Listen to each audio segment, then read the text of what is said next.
मित्र ऐसा बनाओ जो तुम्हारे जीवन को सार्थक कर दे। अभी तक तुमने अनेक मित्र बनाए, किसी से दिन में अनेक बार, किसी से एक दो बार और किसी से तो कभी कभार ही मिलते हो। अब जरा चिंतन करना कि तुमने अभी तक क्या पाया। मैं कहती हूं तुम एक मित्र और बना लो, और वह मित्र है प्रभु की वाणी से रचित जिनवाणी मां। जब दुनिया के सारे रिश्ते साथ छोड़ देंगे, तब भी यह सच्चा साथ निभाएगी। यह उद्गार आरेका पूर्णमती माताजी ने मुरार स्थित जैन धर्मशाला में धर्म सभा को संबोधित करते हुए दिए।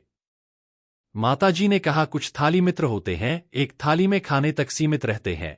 दूसरे ताली मित्र होते हैं जो सिर्फ तुम्हारी खुशियों में ताली बजाते हैं, और एक होती है खाली मित्र जो सिर्फ खाने के मित्र होते हैं, उन्हें तुम्हारे सुख और दुख से कोई लेना देना नहीं होता। इन मित्रों के साथ एक सच्चा मित्र भी बनाओ जो तुम्हारे सुख दुख में साथ खड़ा हो। माताजी ने कहा, इंसान अपनी स्वयं की बुराइयों को अंडरग्राउंड और अच्छाइयों को अंडरलाइन करने का भरपूर प्रयास करता है। धन भी जब देता है तो उसके भाव दिखावे के अधिक होते हैं, ऐसे दान का भी कोई महत्व नहीं रह जाता। माताजी ने कहा, मात्र तन से की गई क्रियाओं को ही लोग धर्म समझते हैं। तन क्रियाओं तक सीमित मत रहो। यदि तुम्हें जीवन का कल्याण करना है तो अपने आत्म को पहचानना होगा, तभी भावों में निखार आएगा। इस अवसर पर धर्मसभा का शुभारंभ भगवान महावीर स्वामी के चित्र का अनावरण अशोक कुमार जैन सुपर परिवार ने, दीप प्रज्वलन योगेश जैन, सीमा जैन एवं माताजी को साथ साथ गौरव जैन, ज्ञानचंद जैन के द्वारा किया गया। समाज के प्रवक्ता ललित जैन ने बताया कि आज रविवार को माताजी के प्रवचन जैन धर्मशाला मुरार में होंगे।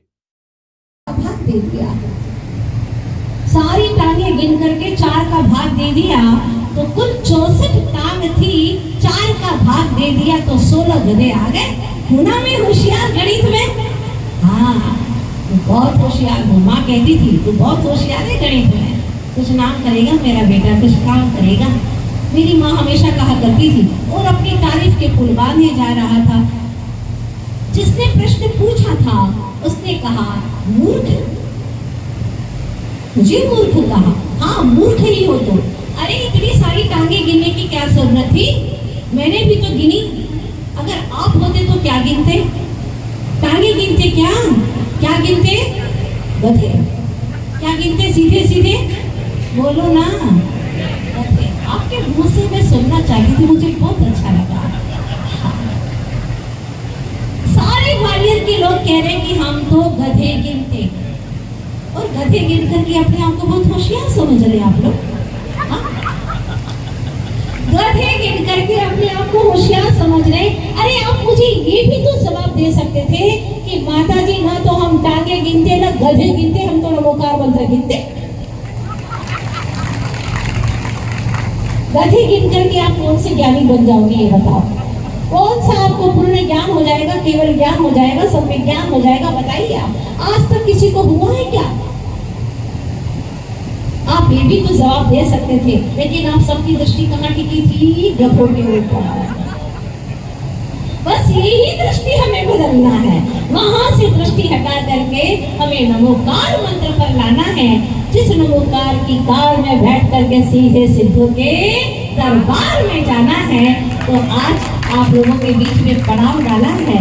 3 मित्र आपने भी बनाए हैं, पर वह 3 मित्र कौन कौन से हैं आगे की श्रृंखला में बताऊंगी। जब मौत का पैगाम आता है तो वह हमेशा व्यक्ति घबराता है और सोचता है कि मैंने जो जीवन में अच्छे अच्छे काम किए वो बता दूं जल्दी से मौत हो, ताकि मेरा अच्छे से अच्छी गति में ट्रांसफर हो जाए, दुर्गति में ट्रांसफर न हो, सुगति में ट्रांसफर हो जाए। कहा है मौत आती है लेकिन आत्मा कभी मरती नहीं है। दबे दबे पाँव मौत आती है, आने दो। दबे दबे पाँव मौत आती है, आने दो। मौत जब आए तो मन मत घबराने दो।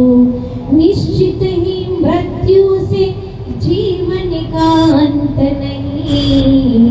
प्राण मुखर होते हैं, देह बदल जाने दो। प्राण मुखर होते हैं, देह बदल जाने दो। दबे दबे पाँव मौत आती है, आने दो।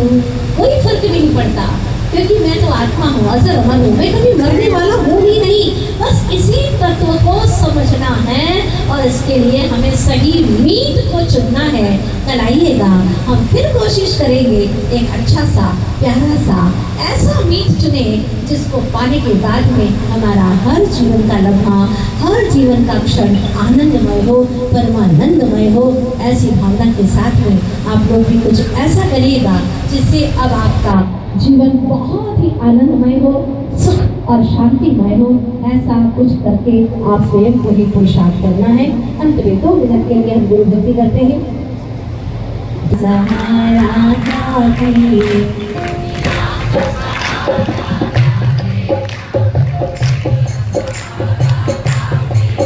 कुछ करने की क्या जरूरत है, चरणों में गुजारा काफी है।